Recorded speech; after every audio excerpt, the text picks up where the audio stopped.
చిన్న చేపను పెద్ద చేప, చిన్న మాయను పెను మాయ, ఇది స్వాహ అది స్వాహ. అయోమయం. హై గురు. చిందరవందర. ఓయ్ గురు. గందరగోళం. బలా గురు. వంకరా టింకరా. వంకరా టింకరా. బలా గురు. చెప్పు గురు. బుద్ధిగా నేను చెప్పినట్టు చదువుకున్నారు, మీకు వాక్శుద్ధి చేస్తాను. లేదా ఘటోత్కచులు వారు వచ్చి మీకు దేహశుద్ధి చేస్తారు. దేహశుద్ధి చేస్తారు అంటే భలే అంటారు ఏంట్రా సొంటల్లారా. రాజాది రాజా, సూరాది సూర, వీరాది వీర, అఖండ తాండవ.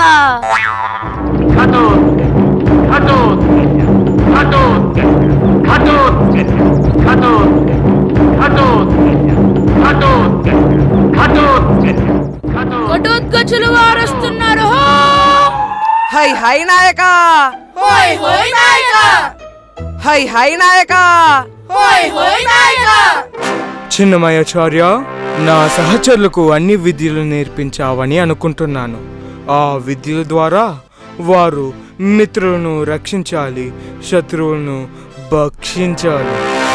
కడనాయక, భోజనం భక్షిస్తాం. భోజనం కాదురా, శత్రువుల్ని ఓడించాలి అంటున్నారు. అలా అయితే మిత్రులను రక్షిస్తాం, శత్రువులను భక్షిస్తాం. వీరు ఏమంటున్నారు? అదే నాయక, మీరు చెప్పినట్టే చేస్తామంటున్నారు. అట్లయినచో వీరు ఎంతవరకు విద్యను నేర్చుకున్నారో ప్రదర్శించమనండి. అలాగే నాయక. అయోమయం, ఇలారా. మనం మొదటిగా పూజించవలసింది ఎవరిని? మాతను. అలా పూజించడాన్ని ఏమంటారు? మాతదేవో భవ అంటారు. సభాష్, వేసుకో ఒక వీరతాడు. హై. గందరగోళం. తరువాత ఎవరిని పూజించాలి? మాతను పూజిస్తే పిత ఒప్పుకోడు కాబట్టి పితదేవో భవ. మాతాపితలు ఇద్దరు సమానమని ఎంత చక్కగా చెప్పాడు. వేసుకో 2 వీరతాడు. హుయ్.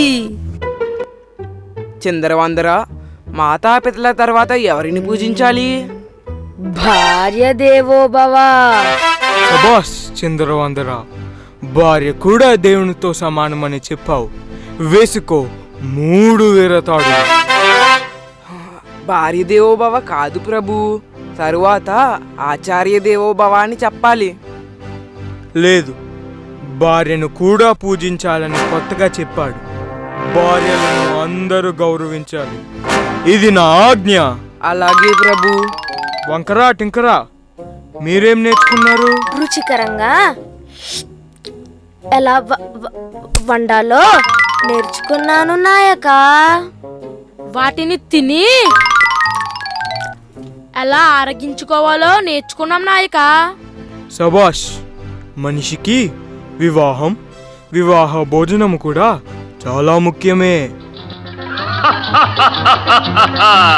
వివాహ భోజనంబు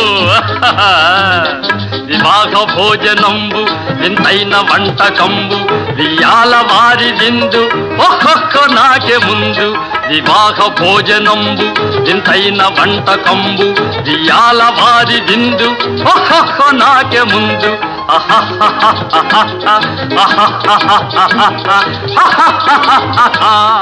హై హై నాయక. హోయ్ హోయ్ నాయక.